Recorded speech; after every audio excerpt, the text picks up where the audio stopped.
إن الحمد لله نحمده ونستعينه ونستغفره ونعوذ بالله من شرور أنفسنا وسيئات أعمالنا من يهده الله فلا مضل له ومن يضلل فلا هادي له وأشهد أن لا إله إلا الله وحده لا شريك له وأشهد أن محمدا عبده ورسوله يا أيها الذين آمنوا اتقوا الله حق تقاته ولا تموتن إلا وأنتم مسلمون يا أيها الناس اتقوا ربكم الذي خلقكم من نفس واحدة وخلق منها زوجها وبث منهما رجالا كثيرا ونساء واتقوا الله الذي تساءلون به والأرحام إن الله كان عليكم رقيبا يا أيها الذين آمنوا اتقوا الله وقولوا قولا سديدا يصلح لكم أعمالكم ويغفر لكم ذنوبكم ومن يطع الله ورسوله فقد فاز فوزا عظيما أما بعد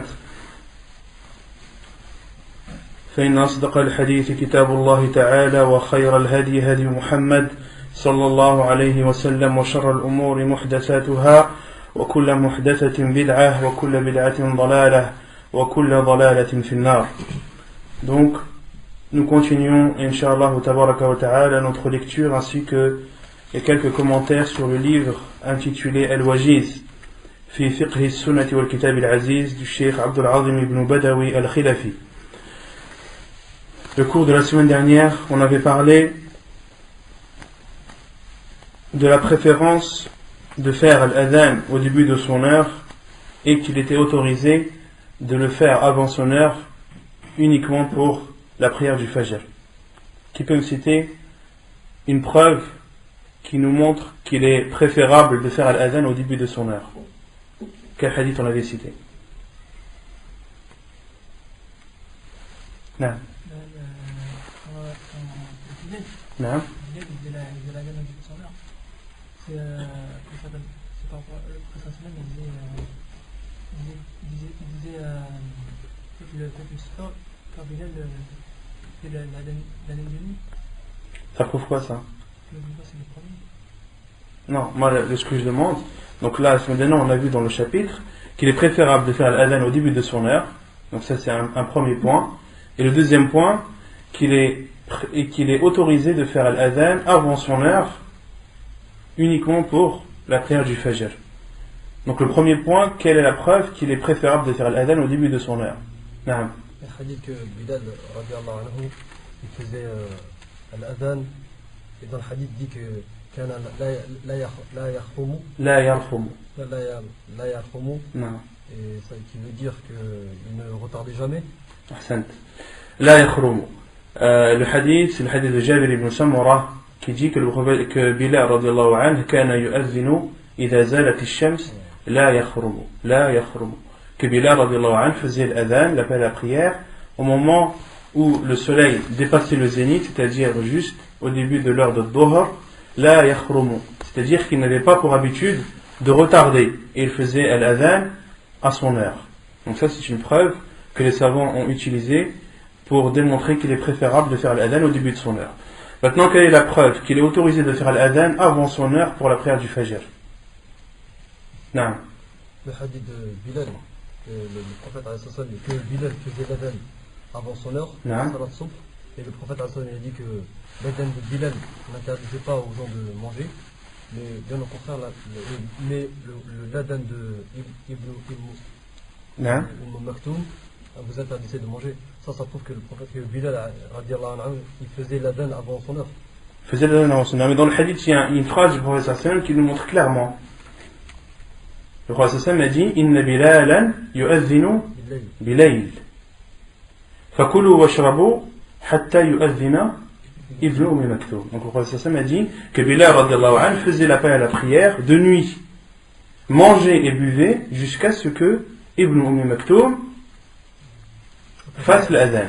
Et on avait cité une autre version du hadith que Ibn Maktoum radiallahu anhu était une personne aveugle et il ne faisait l'adhan, il ne faisait l'appel à la prière que lorsqu'on lui disait asbahta, tu es l'aube a été atteinte.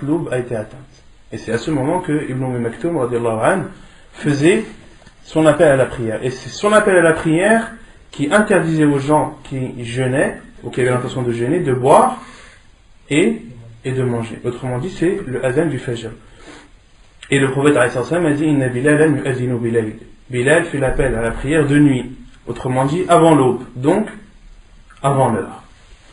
Et on avait cité aussi la sagesse. Pourquoi est-ce qu'il est légiféré de faire l'adhan avant son heure uniquement pour la prière du fajr? On avait cité un hadith du prophète qui dit, qui connaît le hadith? ليرجع قائمكم ولينبه نائمكم.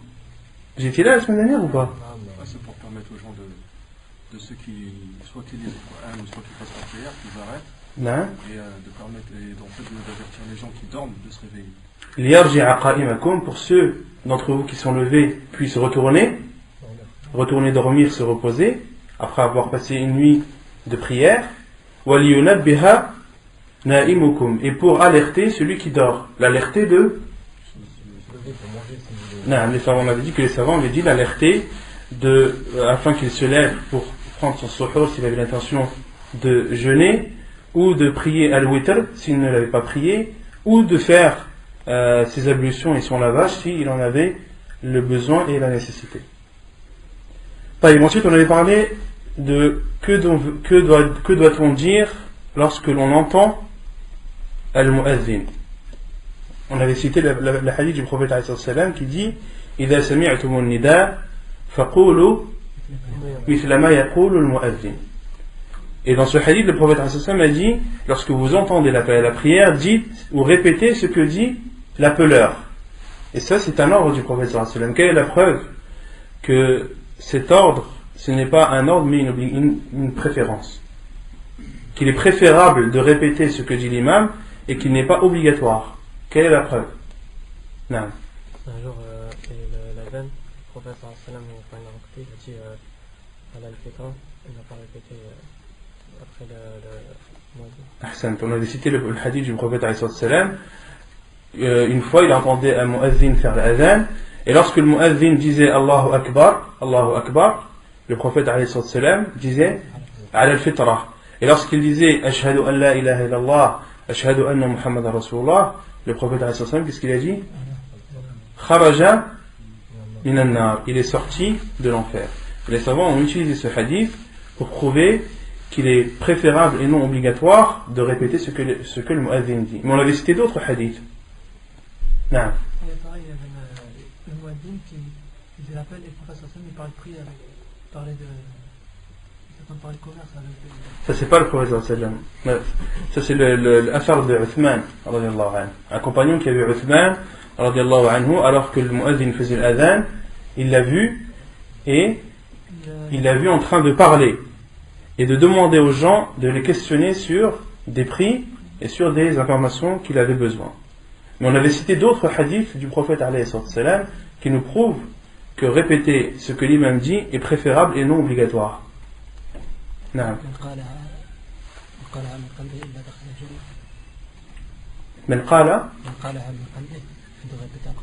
Non, c'est pas ça la preuve. On avait cité un hadith où le prophète disait wa ana. Lorsque le mu'adhin disait Ashhadu an la ilaha illallah, Ashhadu an la ilaha illallah, Ashhadu anna Muhammadan Rasulullah, Ashhadu anna Muhammadan Rasulullah, le prophète quelquefois il disait wa ana, c'est-à-dire et moi, c'est-à-dire et moi aussi j'atteste, et moi aussi j'atteste. D'accord? Il y a un autre hadith où le prophète a dit, lorsque vous entendez le mu'adhin faire l'adhan, et dans un autre hadith, lorsqu'il dit ash-shahada, dites wa ana ashhadu, l'invocation que je vous avais citée la semaine dernière. Non.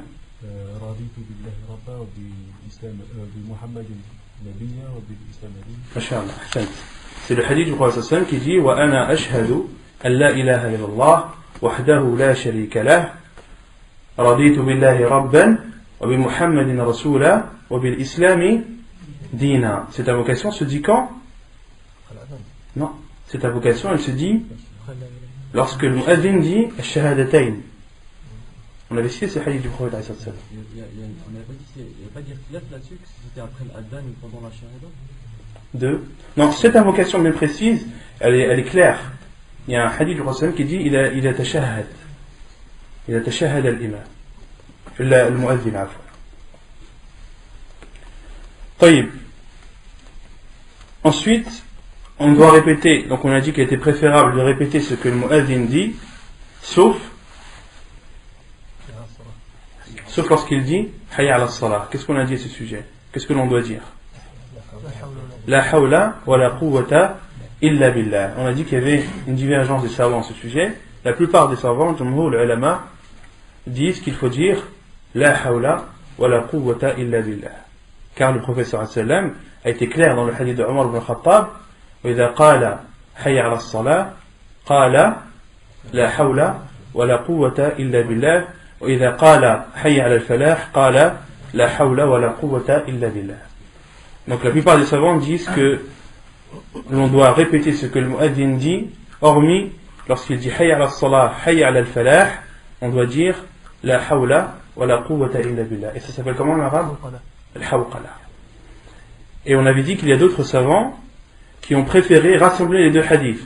Le hadith, le professeur Sam dit faqulu mithla ma yaqul, et le hadith où le professeur Sam dit de dire la hawla wa la quwwata illa billah.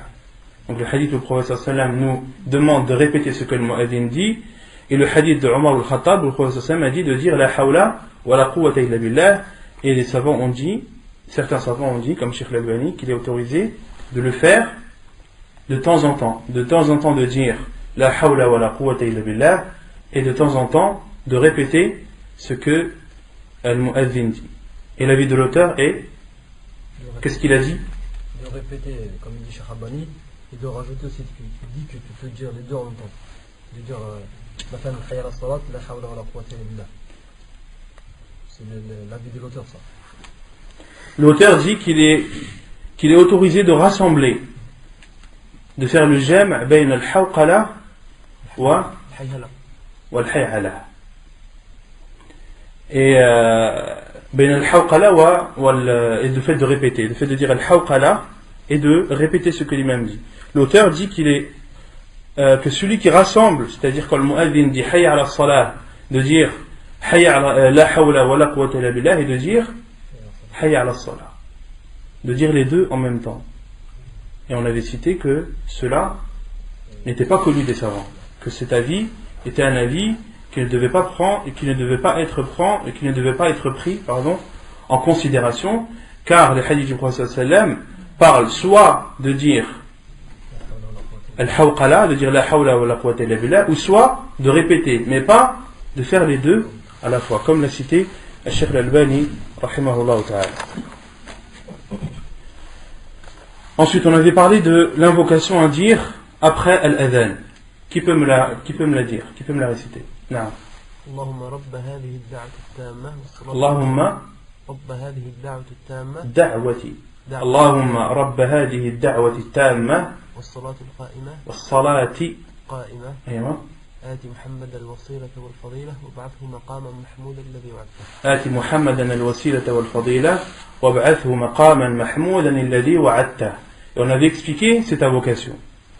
Allahumma, ça veut dire quoi? Oh Allah. Son asl c'est Ya Allah. Allahumma rabba hadihi ad-da'wati at-tamma. Le Seigneur de cette invocation complète. Quelle est cette invocation complète? Al-adhan. C'est l'appel à la prière. Pourquoi est-ce qu'il est complet? Non, car il y a le takbir, on avait dit qu'il commence par le takbir. Ensuite il y a al-shahadatayn, les deux attestations qu'Allah subhanahu wa ta'ala est la seule et unique divinité, et que son prophète Muhammad sallallahu alayhi wa sallam est son envoyé. Ensuite il y a un appel vers la prière, un appel vers le bien et la félicité, et ensuite une clôture par al-tawhid. Donc d'où le fait que Al-adhan est appelé Ad-da'wa at-tamma, un appel complet. Was-salat al-qa'imah, et la prière debout ou tenue, qu'est-ce que ça signifie? Non? la prière qui va arriver. Il y en a qui disent que c'est les 5 prières jusqu'à Yom. Non, certains savants ont dit que c'est les 5 prières, car elles sont existantes et resteront existantes jusqu'à la fin du monde, jusqu'à la fin des temps. Et d'autres savants ont dit que c'est la prière qui arrive. Ati Muhammadan al-wasila, donne à Muhammad al-wasila. Al-wasila, c'est un degré qui est réservé qu'une personne. Non, c'est un degré au paradis qui n'est réservé qu'à une seule personne. Et le prophète sallam nous a demandé de demander à Allah subhanahu wa ta'ala ce degré dans le paradis, et afin qu'Allah subhanahu wa ta'ala l'accorde à Muhammad sallallahu alayhi wa sallam. Wal fadila. Al fadila, c'est quoi? On avait dit, les savants ont dit, hiya al-martabatu al-aliya ala al-khala'iq. C'est de demander à Allah subhanahu wa ta'ala d'élever Muhammad sallallahu alayhi wa sallam au-dessus de toute créature. Ati Muhammadan al-wasilata wal-fadila wab'athu maqaman mahmoudan alladhi wa'ata. Et ressuscite-le le jour du jugement en lui accordant al-maqam al-mahmoud. On avait dit al-maqam al-mahmoud, c'est al-shafa'atu al-'uzma. Et la preuve, quelle est la preuve de al-maqam al-mahmoud que Allah subhanahu wa ta'ala a promis à son envoyé? Non? Asa rabbuka an yab'athaka maqaman mahmouda. Et on avait dit que Asa, donc si on traduit littéralement, c'est-à-dire en espérant que ton Seigneur t'accorde cette position qui te sera remerciée. Et on avait dit Asa, dans le Coran, Asa minallahi wajibah. Lorsque Allah subhanahu wa ta'ala utilise Asa, c'est une promesse de sa part. Et le maqam al-mahmoud, pourquoi est-ce qu'il est appelé al-maqam al-mahmoud? Pourquoi est-ce qu'il est appelé, pourquoi cette position du prophète sallam est appelée une position dans laquelle il sera remercié, par laquelle il sera remercié? Parce que c'est le jour où les gens ils seront foudroyés par la peur. Hein? Il n'y a que lui qui pourra intercéder à cette chose. Et pourquoi est-ce qu'elle est appelée la position par laquelle il sera remercié? Non. C'est une position que le prophète sallam aura et par laquelle il sera remercié. Mais il sera remercié par qui? Par le khala'iq. Les savants ont dit il sera remercié par toutes les créatures, de la première à la dernière. Pourquoi? Car après cette intercession du prophète sallam, al-shafa'atul 'uzma, ce sera une libération.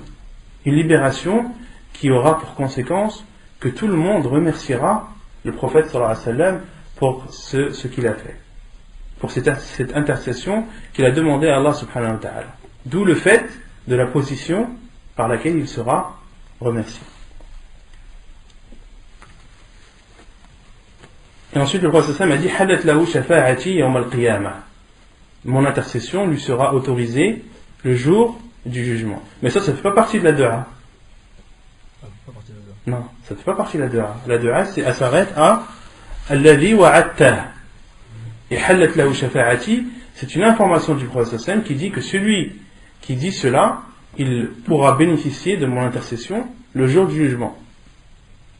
Parce que je sais que certains frères ont compris que halat lahu shafa'ati fait partie de la vocation. Non, ça ne fait pas partie de la vocation.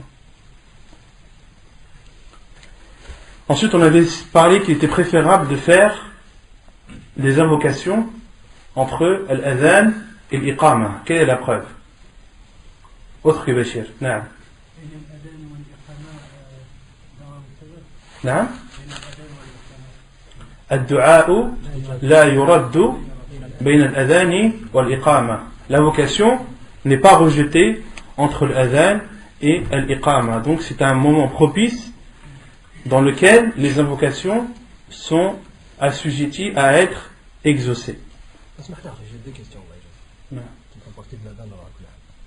L'insan quand il fait l'adhan et quand il fait l'iqama, est-ce qu'il refait la même chose qu'il a fait quand il a fait l'adhan, c'est-à-dire de raf'a al-sawt, mettre ses doigts dans les oreilles? Allahu a'lam. Pour l'iqama? Ouais, pour l'iqama. Allahu a'lam. Et la deuxième question, c'est le prophète il a dit إذا سمعتم النداء فقولوا مثل ما يقول. Est-ce que le mu'adhin il dit la dua? Est-ce que le mu'adhin dit la dua? Allahu a'lam. Mais le prophète a dit, les savants ce qu'ils ont dit, إِذَا سَمِعْتُمُ النِّدَاءَ, le prophète a dit, lorsque vous entendez le mu'adhin, ou dans cet autre hadith, إِذَا سَمِعْتُمُ الْمُؤَذِّنَ فَقُولُوا مِثْلَ مَا يَقُولُ ثُمَّ صَلُّوا عَلَيْهِ. Les savants ont dit, celui qui n'a pas entendu al-adhan, celui qui n'a pas entendu l'appel à la prière, il ne lui est pas légiféré de faire l'invocation. Comme cela il a vu de Cheikh Ibn Uthaymin, rahimahullah ta'ala. Même s'il rate le début. Par exemple, s'il rate le début, c'est pas la peine qu'il continue. Non, s'il n'a pas entendu du tout l'adhan. Si, par exemple, il arrive à la moitié de l'adhan. Il rentre dans le cadre d'avoir entendu l'adhan. Ensuite, on avait parlé de ce qui était préférable à faire par le mu'adhin. La première chose qui lui est préférable de faire, même voire obligatoire, être sincère et de ne vouloir, par cet appel à la prière, que la face d'Allah subhanahu wa ta'ala. Et de ne pas prendre de récompense. De ne pas prendre de cadeau en échange ou en retour de son appel à la prière. Quelle est la preuve? Qui connaît la preuve? Qui connaît la preuve? Non? Uthman ibn Abi al-As.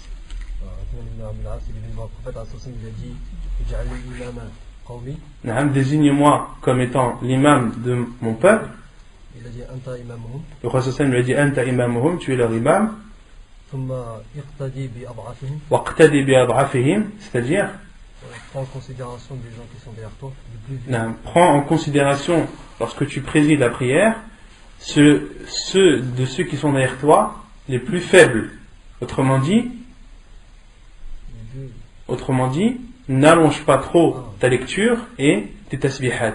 C'est-à-dire, si des personnes sont faibles derrière toi, fais ta prière en conséquence. Ensuite, wattakhid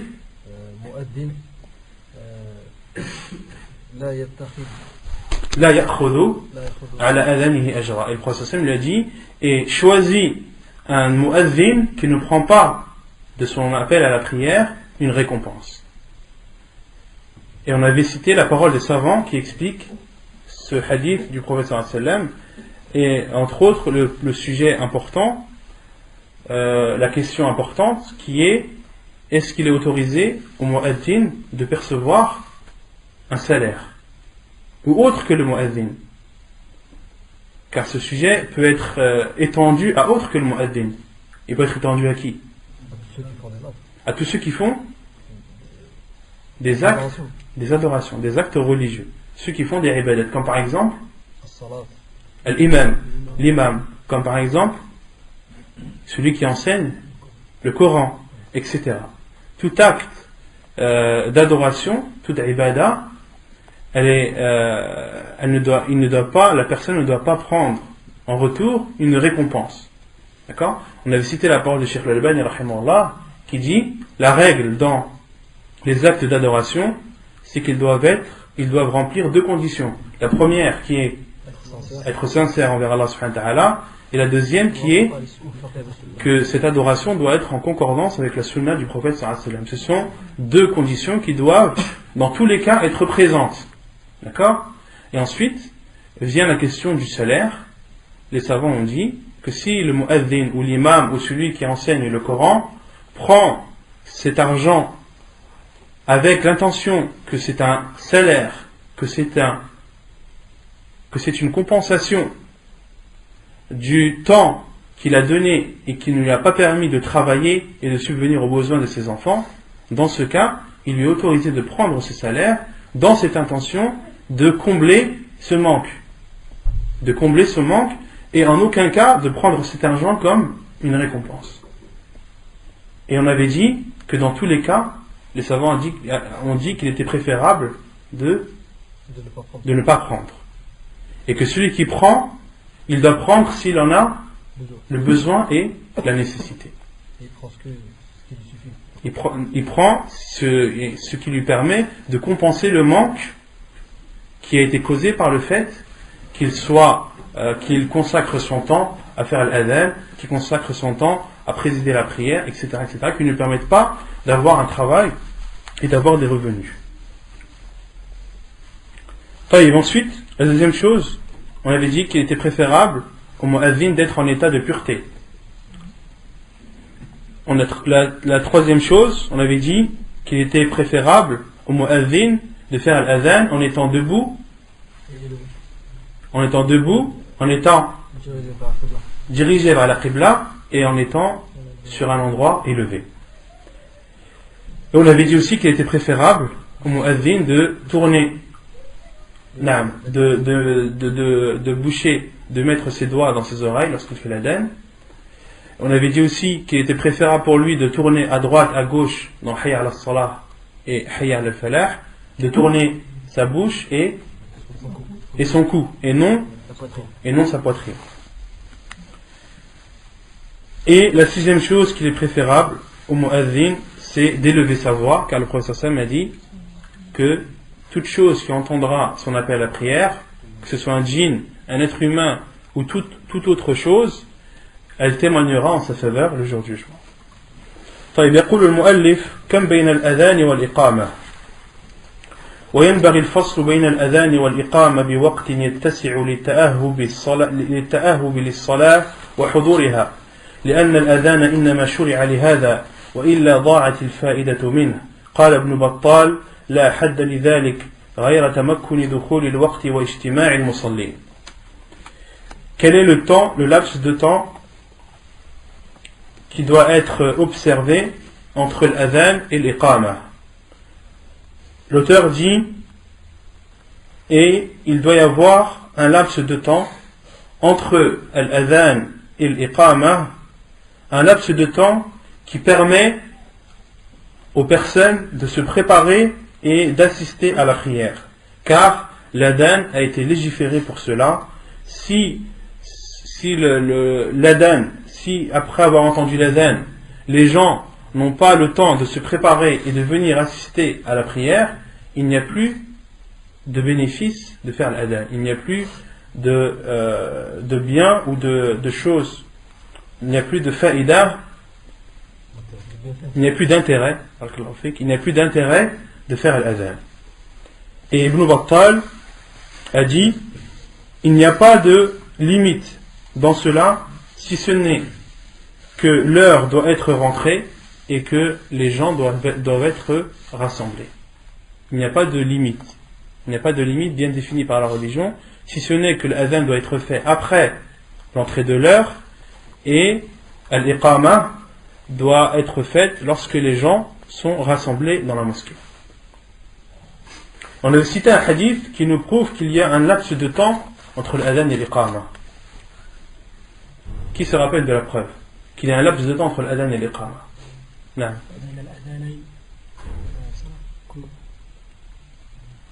On peut utiliser ce hadith, mais il y a un autre hadith qui nous prouve qu'il y a un laps de temps entre l'adhan et l'iqama. Non.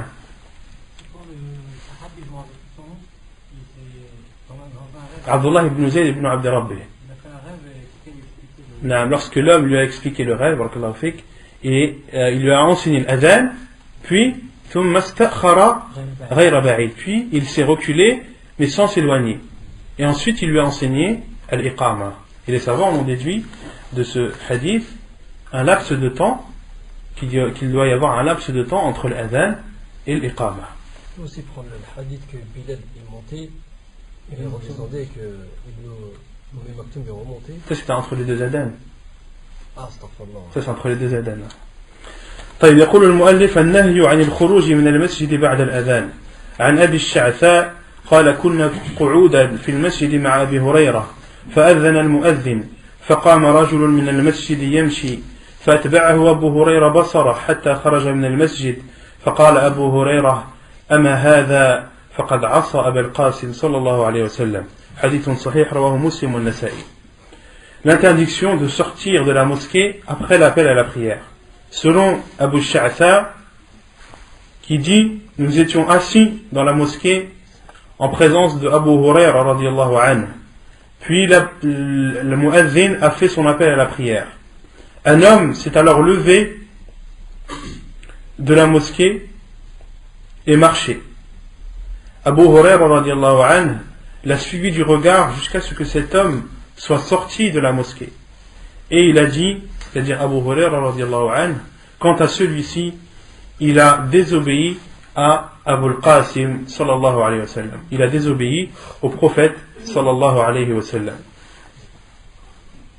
Il y a un autre hadith que l'auteur n'a pas cité, le hadith de Uthman ibn Affan, qui est rapporté dans le Sunan ibn Majah, qui a été authentifié par Sheikh al-Albani, où Uthman ibn Affan radiallahu anhu dit: قال رسول الله صلى الله عليه وسلم من أدركه الأذان في المسجد ثم خرج لم يخرج لحاجة وهو لا يريد الرجعة فهو منافق.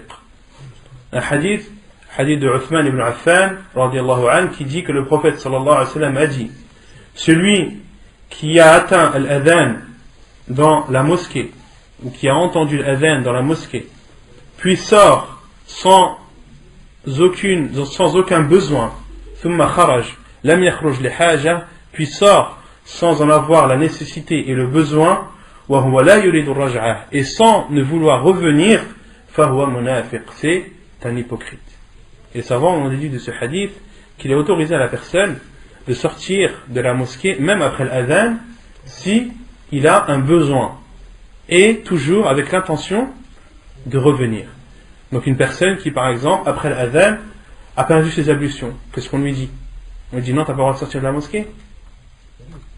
Il a le droit de sortir, car il en éprouve le besoin et la nécessité, et il a l'intention de revenir. Al-adhan wal-iqama lil-fa'itah. Man nama an salatin aw nasiyaha, فإنه يشرع له أن يؤذن لها ويقيم، لما رواه أبو داود في قصة نوم النبي صلى الله عليه وسلم وأصحابه عن صلاة الفجر في السفر، وأن النبي صلى الله عليه وسلم أمر بلالا فأذن وأقام. حديث صحيح رواه أبو داود. L'appel à la prière et l'iqama pour ceux qui ont raté la prière à la mosquée. Celui qui dort pendant une prière où il l'a oublié, il lui est autorisé de faire l'adhan et l'iqama. La preuve est le hadith rapporté par Abu Daoud, qui raconte l'histoire où le prophète sallallahu alayhi wa sallam a dormi avec ses compagnons. On avait déjà cité ce hadith. A dormi avec ses compagnons pendant la prière du Fajr, alors qu'ils étaient en voyage. Et ils ont été réveillés par la lumière du soleil. Et le prophète sallallahu alayhi wa sallam, lorsqu'il s'est réveillé, qui était le premier à s'être réveillé sallallahu alayhi wa sallam, il a ordonné à Bilal de faire l'adhan et l'iqama. Ensuite, يقول المؤلف: فإن تعدد الفوائد أذن أذانا واحدا وأقام لكل صلاة، لحديث ابن مسعود قال: إن المشركين شغلوا رسول الله صلى الله عليه وسلم عن 4 صلوات في يوم الخندق حتى ذهب من الليل ما شاء الله، فأمر بلالا فأذن، ثم أقام فصلى الظهر، ثم أقام فصلى العصر، ثم أقام فصلى المغرب، ثم أقام فصلى العشاء. حديث صحيح رواه النسائي والترمذي. Et lorsque la personne a manqué plusieurs prières, il lui est légiféré de faire un seul adhan et de faire une iqama avant chaque prière. La preuve est le hadith d'Ibn Mas'ud qui dit: les polythéistes ont occupé le prophète sallallahu alayhi wa sallam pendant 4 prières le jour de la bataille de Khandaq, de la bataille de la tranchée, jusqu'à ce qu'une partie de la nuit s'est écoulée. Et le prophète sallallahu alayhi wa sallam a ordonné à Bilal de faire l'adhan, de faire l'appel à la prière. ثم أقام فصلى الظهر. Puis Bilal radiallahu anhu a fait l'iqama et le prophète sallallahu alayhi wa sallam et ses compagnons ont prié al-dhuhr. ثم أقام فصلى العصر. Puis Bilal radiallahu anhu a fait l'iqama et ont prié al-asr. Puis il a fait l'iqama et ont prié le maghrib. Puis a fait l'iqama et ont prié al-Isha. Donc dans ce hadith, il y a une preuve claire et nette que une personne qui a raté plusieurs prières, qui a dormi pendant plusieurs prières ou qui a oublié plusieurs prières, lorsqu'il s'en rappelle, de faire un seul appel à la prière et de faire une iqama avant chacune de celles-ci. C'est clair? Non. Allahu a'lam. Dans ce hadith, il n'est pas cité. Allahu a'lam. اسمح لي يا أخي مثلا الشخص il arrive dans une mosquée et il sort à la dernière, c'est-à-dire ils sont tahiyat, dernier tahiyat. Il sait que s'il sort de la mosquée, il va dans une autre mosquée, il va avoir la prière. يجوز له يصلي في المسكين. الله أعلم. يقول المؤلف شروط صحة الصلاة. Les conditions de la validité de la prière. يشترط لصحة الصلاة ما يلي. أولا العلم بدخول الوقت لقوله تعالى إن الصلاة كانت على المؤمنين كتابا موقوتا فلا تصح الصلاة قبل دخول وقتها ولا بعد خروجه إلا لعذر. Donc les conditions pour la validité de la prière. Qu'est-ce qu'une condition? Qu'est-ce qu'un shart? Qui connaît la définition du shart? Non. Une condition, c'est elle ne fait pas partie intégrante de la prière. Sans elle, elle n'est pas acceptée. Non, là, tu as donné un exemple. Mais la règle, la condition, à shart, les savants ont donné une définition. Qui connaît la définition? Non. تفضل.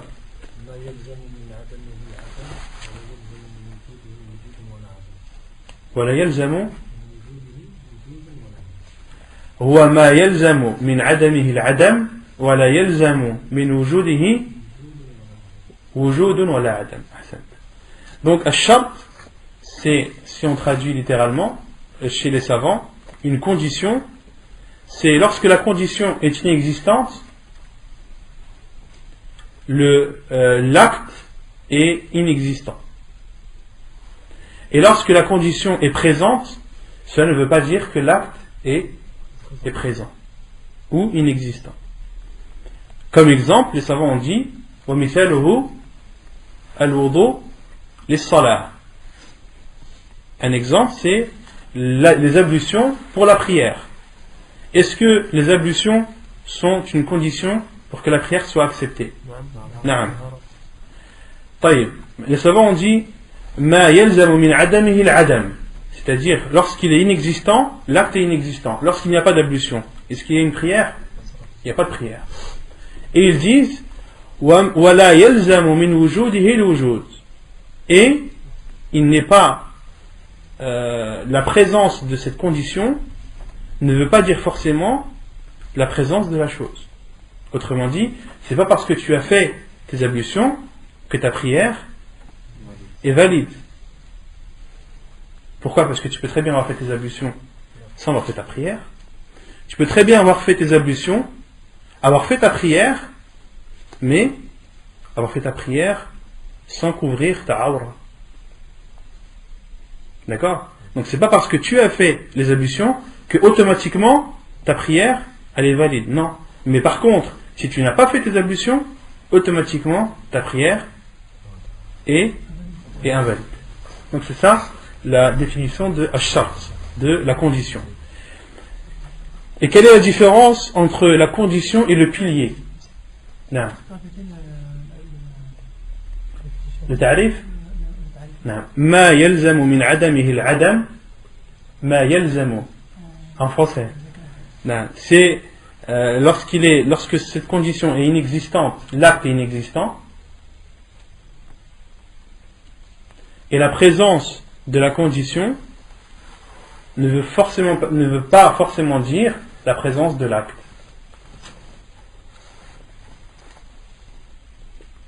Et quelle est la différence entre la condition et le pilier? La différence entre shart et al-rukn. Qui connaît? Non. C'est le shart, il ne fait pas partie intégrante de salat par exemple. Non. Et le pilier, il fait partie intégrante d'un prière. Ahsant. La différence entre rukn et entre rukn et shart, entre la condition et le pilier, ils ont les mêmes jugements, si ce n'est que la condition ne fait pas partie intégrante de l'acte. Ne fait pas partie intégrante de l'acte. Contrairement au pilier, il fait partie intégrante de l'acte. D'accord? Comme mashur ra's, le fait d'essuyer la tête. C'est un rukn, c'est un pilier des ablutions. C'est un pilier des ablutions. Pourquoi? Parce qu'il fait partie intégrante des ablutions. D'accord? Et donc là, lorsque l'auteur dit shurut sihhati as-salah, les conditions de l'acceptation de la prière, autrement dit, ce sont des choses qui sont extérieures à la prière. Donc ce sont des conditions qui sont à l'extérieur de la prière, mais lorsqu'elles ne sont pas existantes, la prière est annulée. La première condition, al-ilmu bidukhul al-waqt, la connaissance, la science de l'entrée de la prière. La preuve est la parole d'Allah subhanahu wa ta'ala lorsqu'il dit inna as-salata kanat 'ala al-mu'minina kitaban mawquta. La prière est envers les croyants obligatoire et doit être faite dans une heure bien délimitée. فلا تصح الصلاة قبل دخول وقتها ولا بعد خروجه إلا لعذر. La prière n'est donc pas valide avant son heure ni après son heure, sauf si la personne a une excuse. Sauf si la personne a une excuse. طيب. ثانيا الطهارة من الحدثين لقوله تعالى يا أيها الذين آمنوا إذا قمتم إلى الصلاة فاغسلوا وجوهكم وأيديكم إلى المرافق وامسحوا برؤوسكم وأرجلكم إلى الكعبين وإن كنتم جنبا فاطهروا. ولحديث ابن عمر أن النبي صلى الله عليه وسلم قال لا يقبل الله صلاة بغير طهور. حديث صحيح. La deuxième condition, c'est la pureté min al-hadathayn, des deux impuretés. La purification des deux impuretés. Les deux impuretés, min al-hadathayn ay al-asghar wal-akbar. Donc la purification des deux impuretés, la petite et la grande. La preuve est la parole d'Allah subhanahu wa ta'ala lorsqu'il dit ô vous qui avez cru, lorsque vous vous apprêtez à faire la prière, lavez vos visages, lavez vos mains jusqu'aux coudes, essuyez vos têtes, lavez vos pieds jusqu'aux chevilles, et si vous êtes en état de grande impureté, alors lavez-vous. Donc là on voit bien la pureté, la purification des deux impuretés, la petite et la grande. Et la preuve aussi est le hadith de Ibn Umar, où le prophète sallallahu alayhi wa sallam dit Allah subhanahu wa ta'ala n'accepte pas une prière sans purification. La yaqbalu Allahu salatan bighayri tuhur.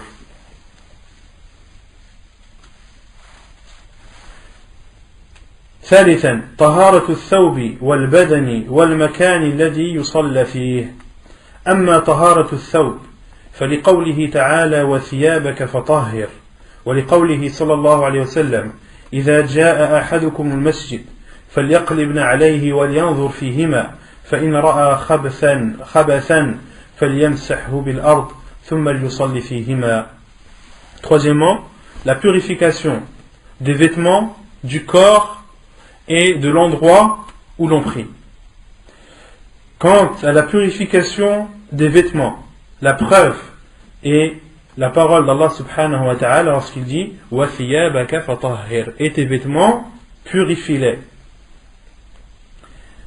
Et la preuve aussi est le hadith du prophète sallallahu alayhi wa sallam qui dit lorsque l'un d'entre vous arrive à la mosquée, qu'il retourne ses sandales et qu'il les regarde, s'il voit une impureté, qu'il l'essuie avec le sol, puis qu'il prie avec, c'est-à-dire avec ses sandales. Donc dans ce hadith, le prophète sallallahu alayhi wa sallam nous ordonne d'être vigilants et de ne pas prier en étant possession d'une impureté. Et de regarder, le prophète sallam a dit de regarder ses sandales, et cela ne veut pas dire de regarder uniquement les sandales. Si une personne a un doute que ses vêtements aient été tachés d'une impureté, il doit aussi regarder et rechercher s'il en a un doute. S'il n'a pas de doute, il n'a pas à regarder.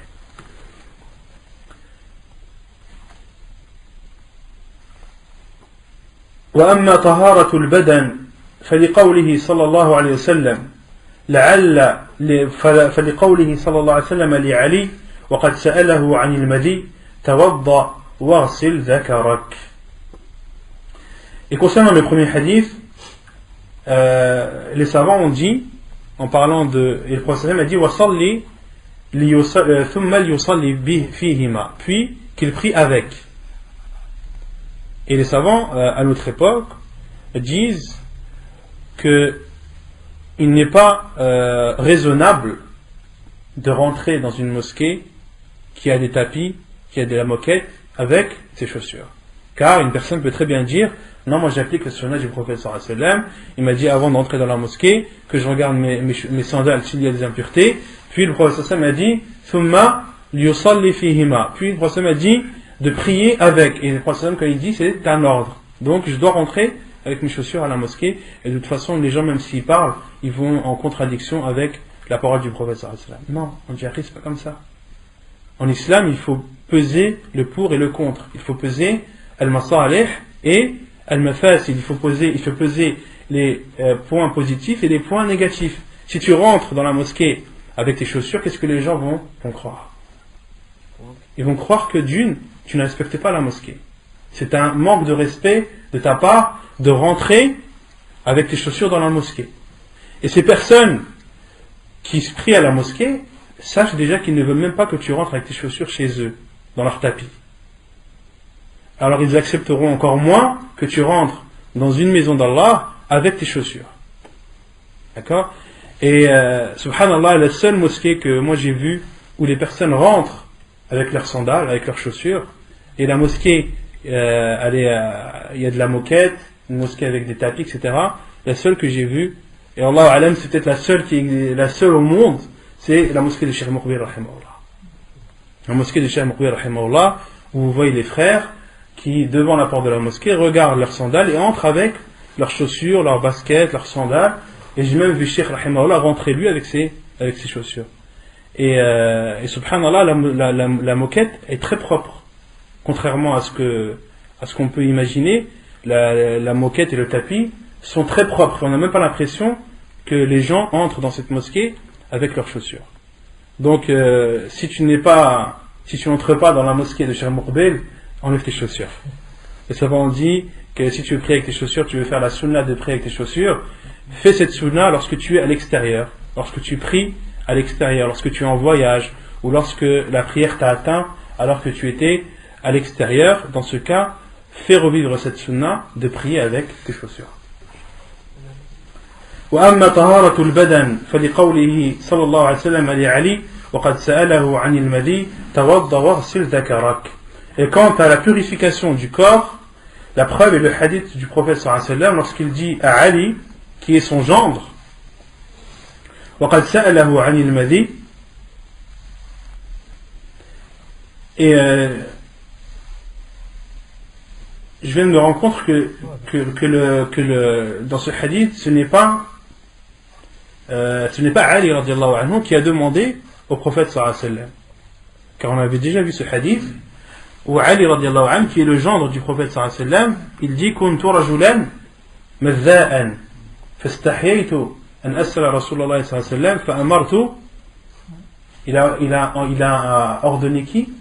Fa'amartu al-Miqdad ibn al-Aswad an yas'ala Rasulullah sallallahu alayhi wa sallam, que Ali radiallahu anhu était une personne qui sécrétait beaucoup de madhi. Il avait honte de demander au prophète sallallahu alayhi wa sallam concernant ce madhi, car limakan ibnatihi minni, de la part de par le statut de sa fille envers lui, c'est-à-dire de Fatima radiallahu anha. Et Ali radiallahu anhu avait honte de demander au prophète sallallahu alayhi wa sallam. Il a ordonné à al-Miqdad ibn al-Aswad de demander au prophète sallallahu alayhi wa sallam que doit faire une personne qui a al-madi. Et le professeur sallam a répondu à al-Miqdad, tawadda warsil dhakarak.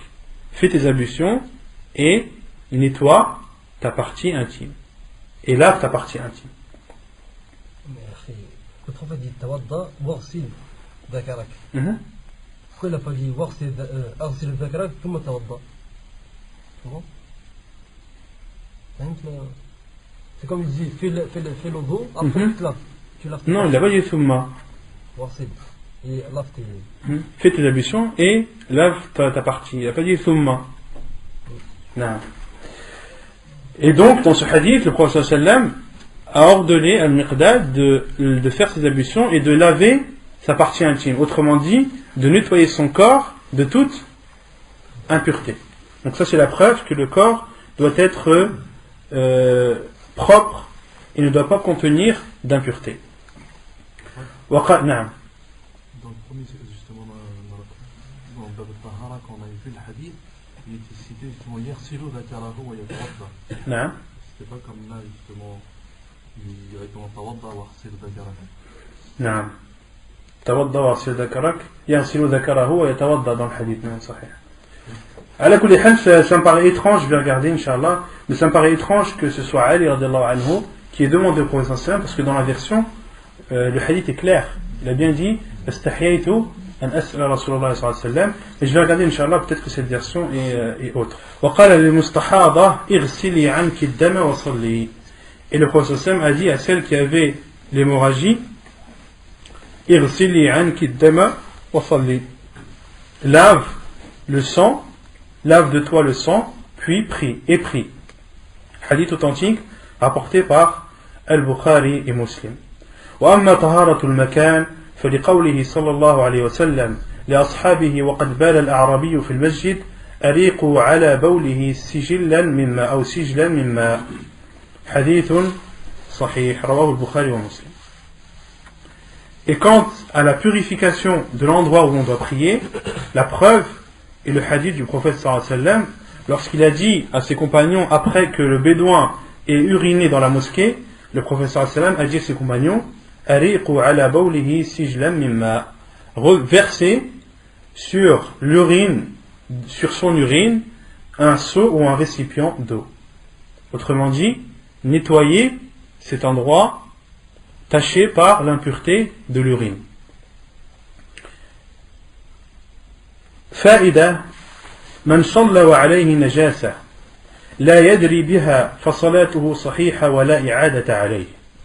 Donc il y a une remarque de l'auteur qui dit celui qui prie alors qu'il avait une impureté sur lui sans le savoir, fa salatuhu sahiha wa la i'adata alayhi. Sa prière est valide et il n'a pas à la recommencer. وإن علم بها أثناء الصلاة. Et si il s'en rend compte pendant la prière, فإن أمكنه إزالتها بأن كانت في نعليه أو في ثوب زائد على ما يستر العورة أزالها وأتم صلاته. Donc dans ce cas, lorsqu'il sait qu'il a une impureté dans ses vêtements pendant la prière, s'il peut enlever cette impureté, comme par exemple si cette impureté est présente dans ses chaussures, ou si cette impureté est présente dans un de ses vêtements qui est un surplus dans le fait de couvrir sa aura. Supposons qu'une personne qui a mis un qamis, il a mis un manteau par-dessus. Si il constate une impureté sur son manteau pendant la prière, son manteau, lorsqu'il l'enlève, est-ce que sa aura sera toujours préservée? Sa aura sera toujours préservée.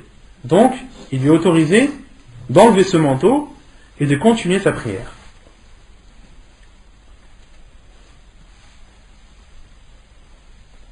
وَإِن لَمْ يُمْكِنْ إِزَالَتُهَا صَلَّى وَلَا إِعَادَةَ عَلَيْهِ. Et l'auteur dit, et s'il ne peut pas enlever l'impureté, صَلَّى وَلَا إِعَادَةَ عَلَيْهِ, qu'il prie dans cet état et ne recommence pas sa prière. Il se contredit. Pourquoi il se contredit? Parce qu'au début, il a dit il faut que tu sois tahir, ton corps, l'endroit et tes vêtements. Il a dit que si tu as une najasa dans ton vêtement et tu peux pas l'enlever, bah tu continues ta prière et ta prière elle est bonne. Tu nous as commencé.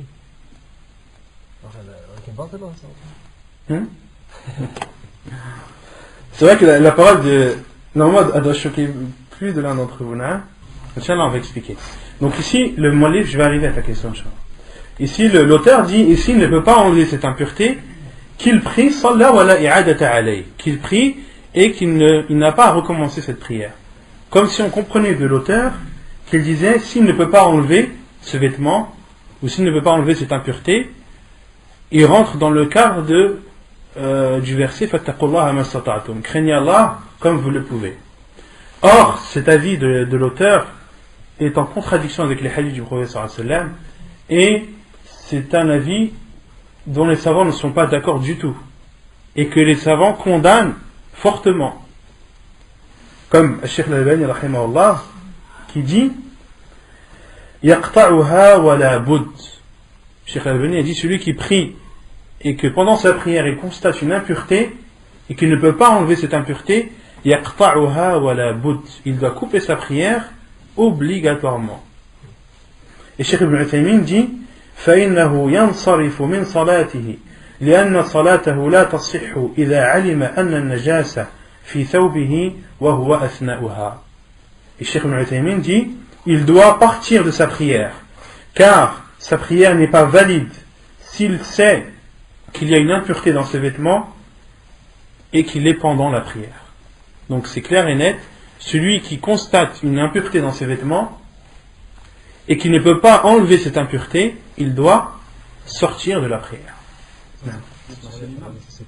Même si c'est l'imam. Ici c'est après, ça c'est pendant. Mais si c'est après qui s'en rend compte, après. Si c'est après, ici le muallif dit, et beaucoup de savants disent cela, qu'il n'a pas à recommencer. Qu'il n'a pas à recommencer. Ensuite il cite le hadith, les hadiths Abi Sa'id, أنه صلى فخلع عليه. فخلع أنه نعم لحديث أبي سعيد أنه صلى الله عليه وسلم صلى فخلع عليه فخلع الناس نعالهم فلما انصرف قال لم خلعتم قالوا رأيناك خلعت فخلعنا فقال إن جبريل أتاني فأخبرني أن بهما خبثا فإذا جاء أحدكم المسجد فليقلب عليه ولينظر فيهما فإن رأى خبثا فليمسه بالأرض ثم ليصلي فيهما. Donc le frère a bien raison. Il y a bien un hadith, le prophète dit فليمسه بالأرض. La preuve est le hadith d'Abi Sa'id al-Khudri radiyallahu anhu qui dit que le prophète sallallahu alayhi wa sallam a prié et a enlevé ses sandales. Et les gens derrière lui, les compagnons radiyallahu anhum derrière lui, ont également enlevé leurs sandales. فلما انصرف قال لما خلعتم. Et lorsque le prophète sallallahu alayhi wa sallam a terminé sa prière, il a dit à ses compagnons لما خلعتم, pourquoi avez-vous enlevé vos sandales? قالوا رأيناك خلعت فخلعنا. Ô envoyé d'Allah, nous t'avons vu enlever tes sandales, nous les avons enlevées aussi. فقال, le prophète sallallahu alayhi wa sallam a dit إن جبريل أتاني, Jibril m'est venu et m'a informé qu'elle contenait une impureté. Et ensuite le prophète sallallahu alayhi wa sallam a dit lorsque l'un d'entre vous vient à la mosquée, qu'il retourne ses sandales et qu'il les regarde, s'il voit une impureté, qu'il l'essuie avec le sol, puis qu'il prie avec. Donc dans ce hadith, les savants ont déduit que le prophète sallallahu alayhi wa sallam a considéré valide le début de la prière où il a prié avec cette impureté. D'accord? D'où la parole de l'auteur qui dit que lorsqu'il prie avec une impureté sans le savoir, sa prière est acceptée, il n'a pas à la refaire. Non. Là il dit que s'il a peur qu'on voit sa aura, il n'enlève pas son thawb. Oui, mais il enlève sa nappe. Non. Mais maintenant une personne qui prie et les épaules, oui mais il cache sa aura là, il prie ses épaules découvertes. Il y a vu ça là? Non. Il n'est pas interdit pour un homme de prier avec les épaules découvertes. Le Prophète a interdit cela. Mais ça ne fait pas partie de la aura, c'est une aura qui fait partie d'une aura pendant la prière. Les épaules sont une aura pour l'homme pendant la prière, il doit les couvrir, et ce n'est pas une aura en dehors de la prière. Le Prophète a dit que l'un d'entre vous ne prie pas, avec ses épaules découvertes sans qu'il ne les couvre avec un de ses vêtements. Une partie. Par exemple, pendant le Hajj, ceux qui font le rite, découvrir une partie. Quand par exemple, la prière est arrivée. Ouais, il doit couvrir. Il doit couvrir.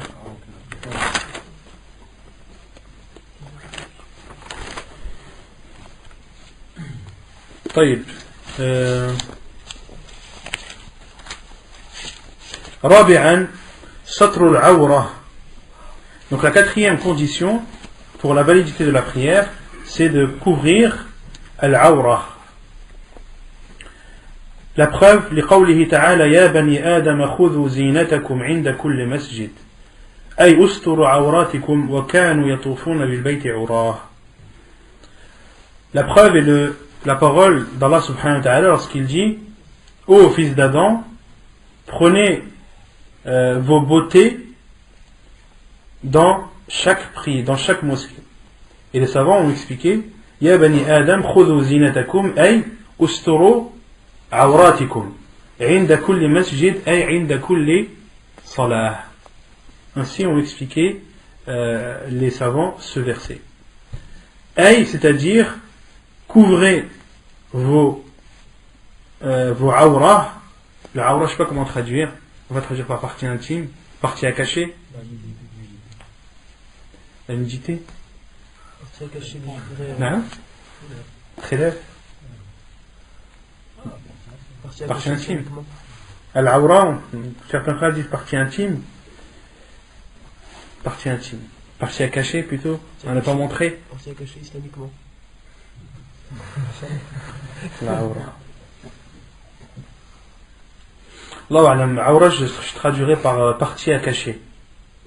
Parce que partie intime, en français, c'est des endroits bien précis. Comment? Non, c'est pas des formes. L'awra, c'est une partie du corps que la personne doit obligatoirement couvrir.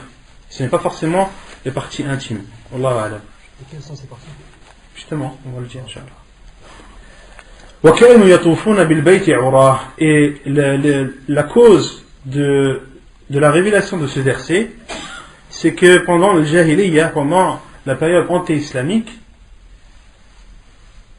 Quraysh avait donné comme condition aux personnes qui venaient à la Mecque, premièrement, de ne manger que chez eux, de ne manger que leur repas. Ceux qui arrivaient à la Mecque n'avaient pas le droit de préparer leur repas. Et deuxièmement, ils ont ordonné à tous les gens de ne pas faire le tawaf avec leurs vêtements. Et que si les gens voulaient faire le tawaf, il fallait que ces vêtements fassent partie de Hamas. Et Hamas, les savants ont dit, c'est Quraysh et sa descendance. Donc une personne dans la Jahiliya qui voulait faire le tawaf, qui voulait faire la circumambulation autour de la Kaaba, devait le faire avec des vêtements qui lui étaient fournis par Quraysh. Et ceux qui connaissaient des personnes de Quraysh pouvaient être fournis en vêtements.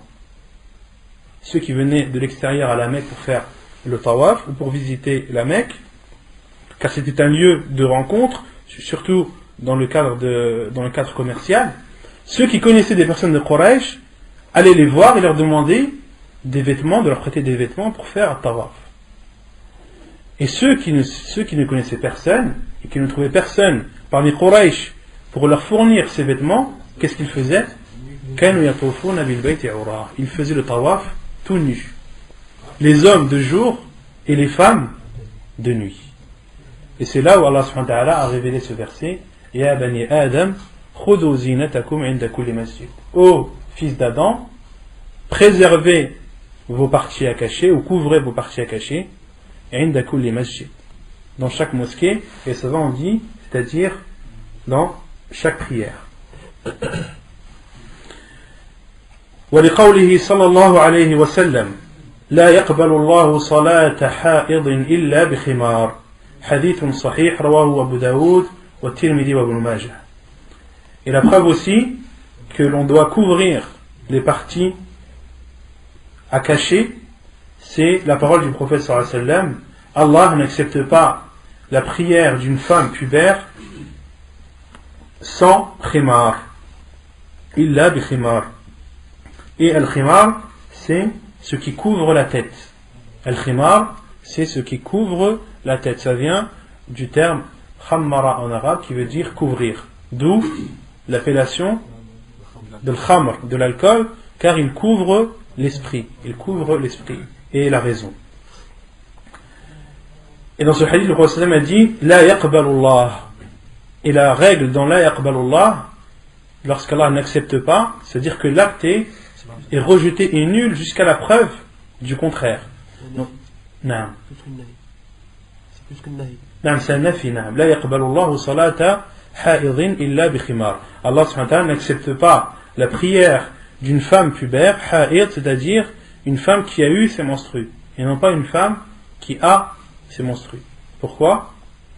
Car une femme qui a ses menstrues, elle ne prie pas. Illa bi khimar. Sauf avec son khimar, c'est-à-dire ce qui couvre la tête. وعورة الرجل ما بين سرته وركبته كما جاء بذلك الحديث عن عمرو بن شعيب عن أبيه عن جده مرفوعا ما بين السرة والركبة عورة. Et les parties à cacher de l'homme sont entre le nombril et le genou. كما جاء بذلك الحديث, comme cela a été rapporté par Amr ibn Shu'aib, selon son père, selon son grand-père, que le prophète sallallahu alayhi wa sallam a dit, entre as-surra wa rukba, entre le nombril et le genou, c'est une partie à cacher, awra. Et les savants ont dit que le nombril et le genou ne font pas partie de la awra, car le prophète sallallahu alayhi wa sallam a dit entre le nombril et le genou. Comme l'a dit Cheikh Ibn Uthaymin rahimahullah, was-surratu laysat min al-awra war-rukbah laysat min al-awra. Cheikh Ibn Uthaymin a dit que le nombril ne fait pas partie des parties à cacher, et de même pour les genoux. T'as pas compris? Le prophète sallallahu alayhi wa sallam a dit ma bayna as-surrati war-rukbati awra. Entre le nombril et le genou, c'est une partie à cacher. Et les savants ont dit que le nombril et le genou ne rentrent pas dans cette partie à cacher. Ils ne font pas partie de la awra. Il ne faut pas qu'ils cachent. Ça veut dire que...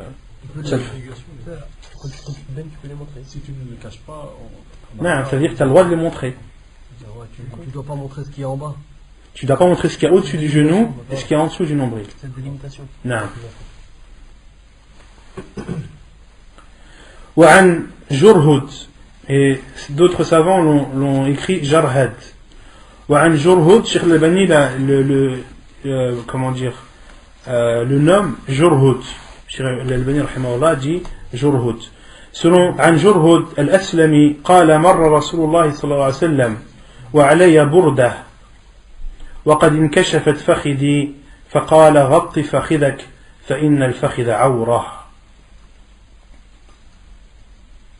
Dans ce hadith de Jurhud al-Aslami, le prophète sallallahu alayhi wa sallam a vu un homme qui avait sa cuisse découverte.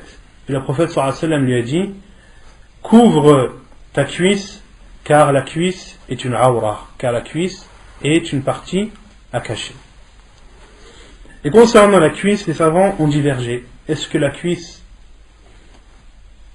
est une partie à cacher ou non? Certains savants disent que oui, d'autres savants disent que non. La plupart des savants disent que al-fakhid awra, que la cuisse est une partie à cacher et que la personne ne doit pas la montrer. Quant à ceux qui disent que c'est une awra, ils utilisent le hadith du prophète sallallahu alayhi wa sallam. Lorsqu'il a dit à Jurhut, à cet homme qui a découvert sa cuisse, Ghatti fakhidak, couvre ta cuisse, fa inna al-fakhida awra, car ta cuisse est une partie à cacher.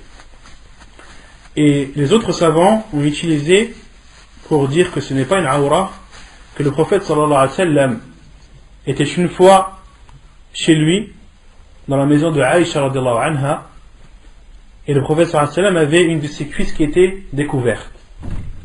Abu Bakr radiallahu anhu a demandé la permission d'entrer, le prophète sallallahu alayhi wa sallam lui a autorisé. Puis Omar radiallahu anhu a frappé à la porte du prophète sallallahu alayhi wa sallam et a demandé l'autorisation d'entrer, et le prophète sallallahu alayhi wa sallam lui a donné cette autorisation. Et lorsque Uthman radiallahu anhu a frappé à la porte du prophète sallallahu alayhi wa sallam et a demandé l'autorisation d'entrer, le prophète sallallahu alayhi wa sallam a de suite caché sa cuisse et a donné l'autorisation à Uthman radiallahu anhu d'entrer. Et Aïcha radiallahu anha a demandé au prophète sallallahu alayhi wa sallam pourquoi est-ce que lorsque Abu Bakr radiallahu anhu est rentré et lorsque Omar radiallahu anhu est rentré, tu n'as pas couvert ta cuisse, et lorsque Uthman radiallahu anhu est rentré, tu as couvert ta cuisse. Et le prophète sallallahu alayhi wa sallam a dit Ala astahi mimman tastahi minhu al-malaika. Ne dois-je pas avoir de la pudeur ou avoir honte de celui envers qui les anges ont honte. Et les savants ont utilisé ce hadith du prophète sallallahu alayhi wa sallam pour dire que al-fakhid, que la cuisse n'est pas une partie à cacher, car le prophète sallallahu alayhi wa sallam ne l'a pas caché devant Abu Bakr et devant Omar radiallahu anhuma. Et les autres savants leur ont répondu que cela est un fait rare qui est arrivé. Et c'est un fait qui est arrivé dans un contexte restreint. Et c'est un acte du prophète sallallahu alayhi wa sallam.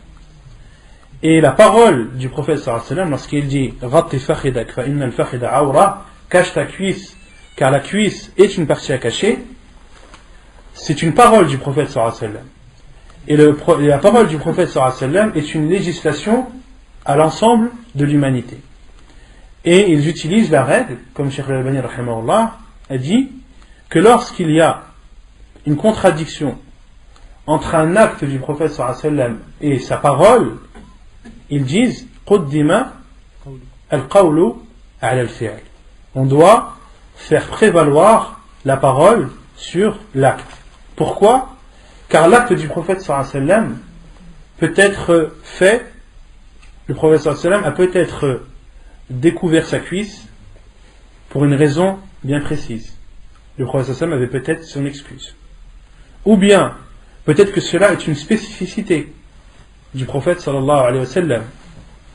Ou bien alors, peut-être que ce fait qui est arrivé, il est arrivé avant que le prophète sallallahu alayhi wa sallam ait dit la parole.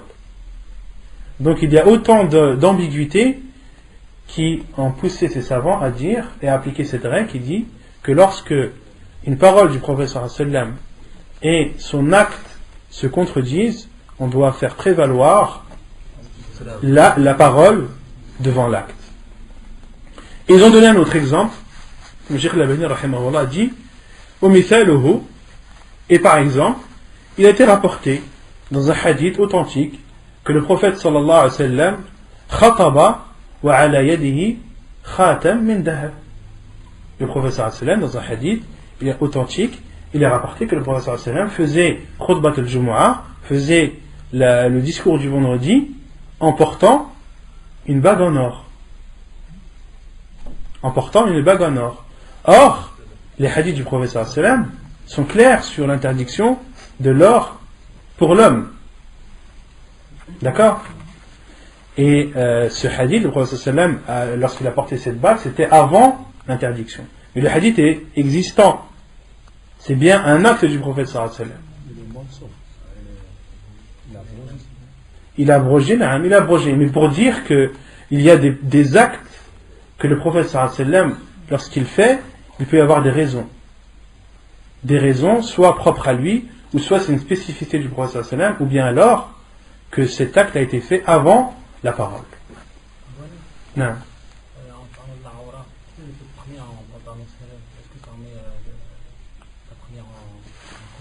Inch'Allah, on va répondre à cette question, Inch'Allah.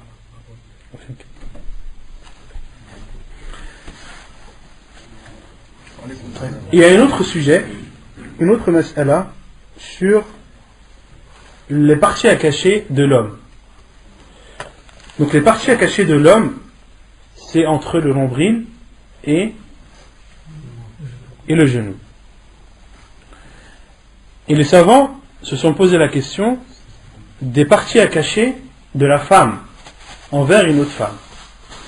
Quelles sont les parties du corps que la femme doit changer et doit cacher devant d'autres femmes? Il y a 3 avis des savants. Hein? Il y a 3 avis des savants. Le premier, qui est que la femme ne doit montrer aux autres femmes que ce qu'elle a le droit de montrer,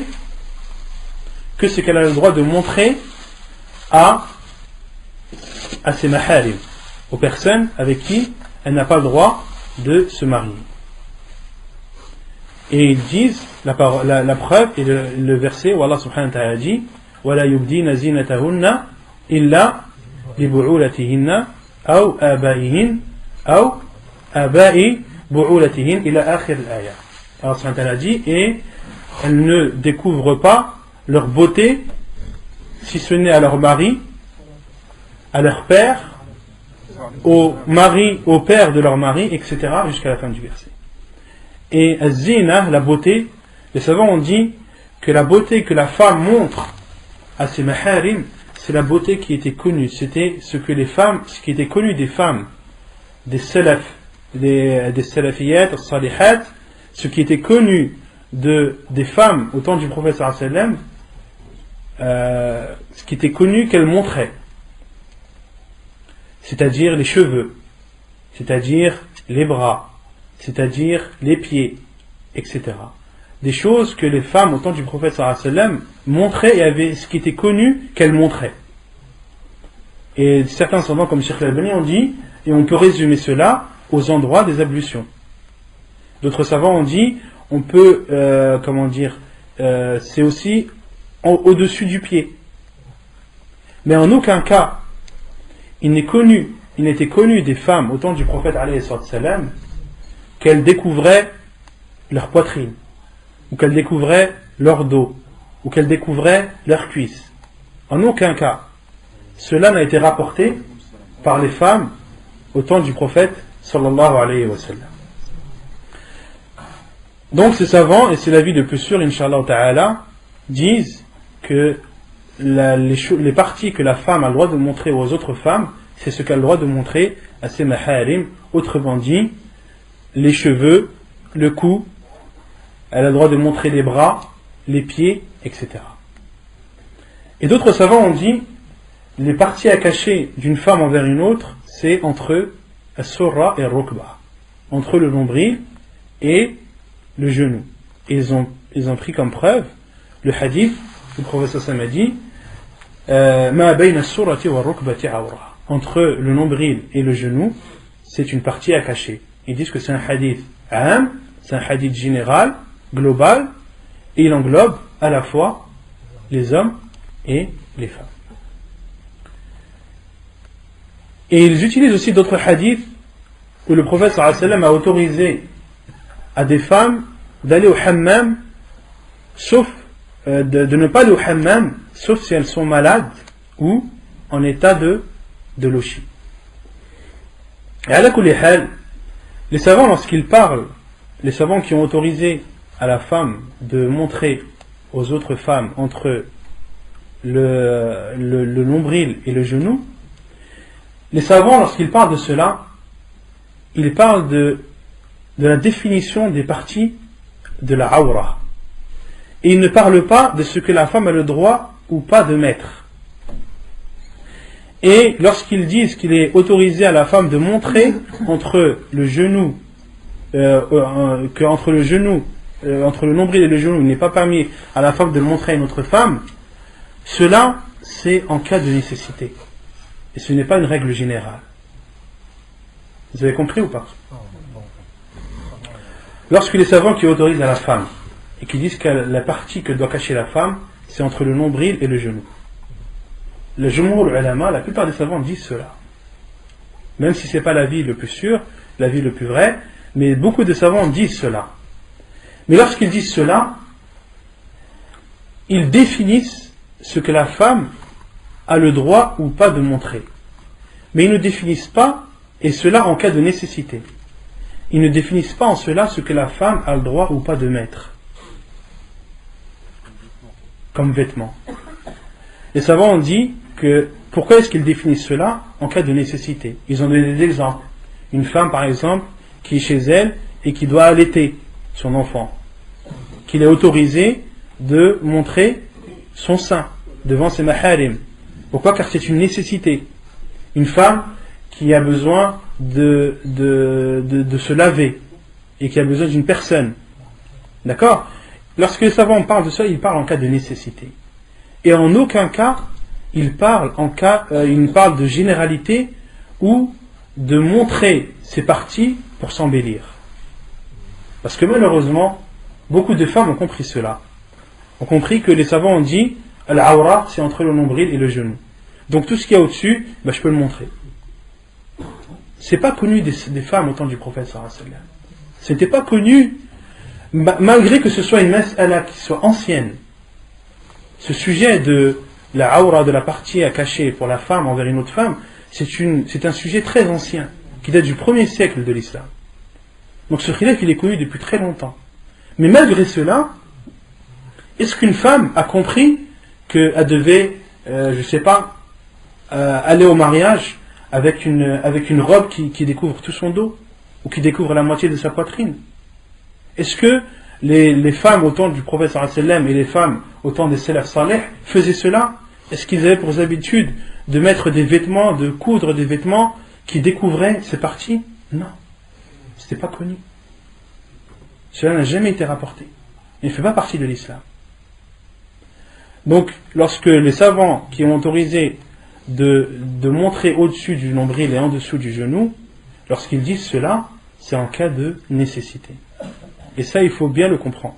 Inch'Allah, la semaine prochaine, je vous lirai une fatwa de Cheikh Ibn Uthaymin à ce sujet, où il explique vraiment que le prophète sallallahu alayhi wa sallam, lorsqu'il dit La yanduru ar-rajul ila awrati ar-rajul, wa la al-mar'a ila awrati al-mar'a. Que l'homme ne regarde pas les parties que doit cacher l'homme, et que la femme ne regarde pas les parties que doit cacher la femme. Et que la femme ne regarde pas les parties que doit cacher la femme. Et le Cheikh Ibn Uthaymin a dit, pour résumer, dans ce hadith, le prophète sallallahu alayhi wa sallam parle à qui? Il parle à qui? Il dit que l'homme ne regarde pas la awra de l'homme, et que la femme ne regarde pas la awra de la femme.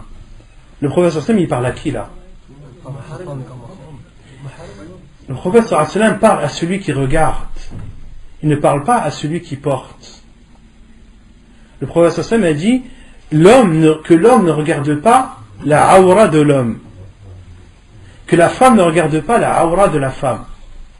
C'est-à-dire que l'homme ne regarde pas la awra de l'homme si par malheur ou si par accident cette awra devait se dévoiler, et que la femme ne regarde pas la awra de la femme si cette femme montre sa awra par erreur ou par accident. Le prophète sallallahu alayhi wa sallam dans ce hadith parle de ceux qui regardent et non pas de ceux qui portent. Vous avez compris? Inch'Allah, je vous lirai la photo de Cheikh Ibn Uthaymin à ce sujet. ونكتفي بهذا القدر وسبحانك اللهم وبحمدك أشهد أن لا إله إلا أنت أستغفرك وأتوب إليك.